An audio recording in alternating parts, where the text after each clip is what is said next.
जाकर आइसक्रीम बेचना शुरू कर दे। ठीक है माँ, तुम फिर से आइसक्रीम बनाओ, मैं अभी सबके घरों तक आइसक्रीम पहुँचा कर आती हूँ। अब टुनटुनी जंगल के सभी पक्षियों को आइसक्रीम की होम डिलीवरी देने लगती है। आइसक्रीम बेचने के साथ साथ टुनटुनी अपनी पढ़ाई भी जारी रखती है। अब टुनटुनी को पैसों की कोई कमी नहीं थी, वो खुशी खुशी अपनी माँ के साथ अपनी जिंदगी बिताने लगती है। ये कहानी है सीतापुर गांव के एक छोटे से जंगल में रहने वाली टुनटुनी चिड़िया की, जो अपनी माँ के साथ उसी जंगल में एक आम के पेड़ पर रहती थी। टुनटुनी चंचल थी, लेकिन वो चीजों को जल्दी समझ नहीं पाती थी। टुनटुनी की माँ गरीब थी और वो बहुत मुश्किल से अपना और टुनटुनी का खर्चा उठाती थी। टुनटुनी की माँ मेहंदी बेचने का काम करती थी। टुनटुनी की माँ का नाम टूनी था।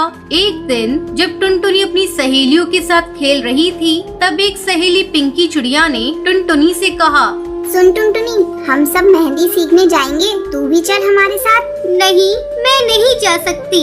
क्यों नहीं जा सकती तू?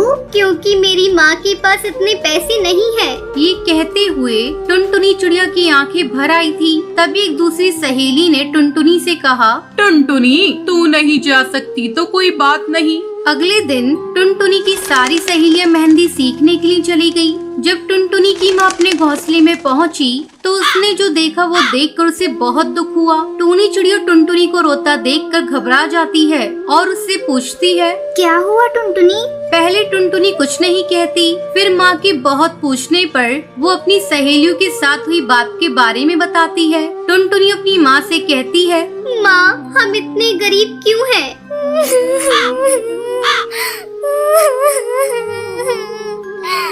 ये कहते कहते टुनटुनी और फूट फूट कर रोने लगती है। ये देख उसकी माँ भी खुद को रोक नहीं पाती और टुनटुनी को अपने सीने से लगाकर रोने लगती है। ये सब एक दूर बैठा हरी तोता देख रहा था।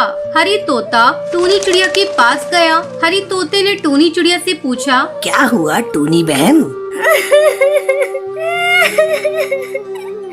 टुनटुनी मेहंदी लगाना सीखना चाहती है, पर मेरे पास इतने पैसे नहीं है कि मैं इसे मेहंदी सीखने भेज सकूं। ये सब कहते हुए टूनी चिड़िया की आंखों से आंसू बहने लगे। हरी तोता ने टूनी चिड़िया से कहा, रो मत बहन, तुम्हारी टुनटुनी को मेहंदी लगाना मैं सिखा दूंगा और तुम्हें पैसे भी नहीं देने पड़ेंगे। सच तोता भैया, आप सिखाओगे? हरी तोते ने हाँ में सर हिलाकर जवाब दिया। टूनी चिड़िया ने टुनटुनी चिड़िया से कहा, सुन टुनटुनी, तू मेहंदी लगाना सीखना चाहती थी ना? हाँ माँ, कल से तुझे तोता भैया मेहंदी सिखाएंगे। ये बात सुनकर टुनटुनी की आंखें खुशी से चमक उठती है। अगले दिन से हरी तोता ने टुनटुनी को मेहंदी लगाना सिखाना शुरू कर दिया। हरी तोता ने टुनटुनी को कठिन मेहंदी डिजाइन को भी आसानी से बनाना सिखा दिया। कुछ दिन बाद टुनटुनी मेहंदी लगाने की कला में निपुण हो गई थी। उधर टुनटुनी की सहेलियां भी मेहंदी सीख चुकी थी। सबको इस बात पर बहुत गर्व हो रहा था, परंतु टुनटुनी की एक सहेली जिसका नाम सुंदरी कौवी था, वो ये कहती है कि मैं तुम सबसे ज्यादा अच्छी मेहंदी लगाती हूँ। ये बात कहकर वो वहाँ से चली जाती है। सुंदरी कौवी अपनी कला पर घमंड करने लगी थी।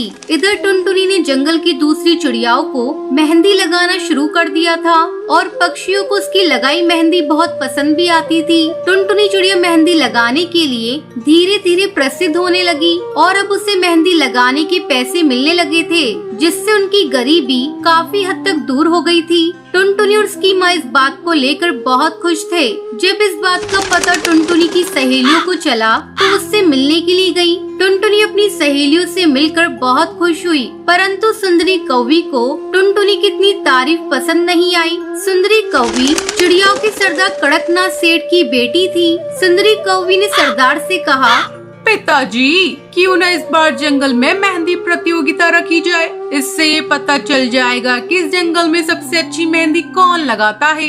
सरदार कड़कनाथ सुंदरी कौवी की बात मान लेता है। सरदार ने अपने मंत्री बंटी कबूतर से कहा, मंत्री जी, मेहंदी प्रतियोगिता की व्यवस्था की जाए। जब प्रतियोगिता की तैयारी चल ही रही थी कि सुंदरी कौवी ने अपनी सहेलियों से कहा, देख लेना, ये प्रतियोगिता मैं ही जीतूंगी। सुंदरी कौवी को अपनी कला और होनहारी पर घमंड हो गया था। फिर जब ये प्रतियोगिता शुरू हुई तो सभी प्रतिभागियों को मेहंदी की अलग अलग डिजाइन दे दी गई। सुंदरी कौवी ने जानबूझकर सबसे कठिन डिजाइन टुनटुनी को दिलवा दी। सुंदरी कौवी ने मन में सोचा, ये टुनटुनी तो बेवकूफ है, इतनी कठिन डिजाइन ये नहीं बना पाएगी और ये प्रतियोगिता हार जाएगी और फिर ये प्रतियोगिता मैं ही जीतूंगी। सुंदरी कौवी ये सोचकर मन ही मन खुश हो रही थी। तभी प्रतियोगिता का समय समाप्त हो जाता है और प्रतियोगिता की विजेता की घोषणा शुरू हो जाती है। प्रथम पुरस्कार टुनटुनी को और दूसरा और तीसरा पुरस्कार टुनटुनी की 2 सहेलियों को मिलता है। जब विजेताओं की सूची में सुंदरी कौवी का नाम नहीं आया तो उसका सारा घमंड चूर चूर हो गया। तो दोस्तों, इस कहानी से शिक्षा मिलती है कि अपनी कला पर कभी घमंड नहीं करना चाहिए।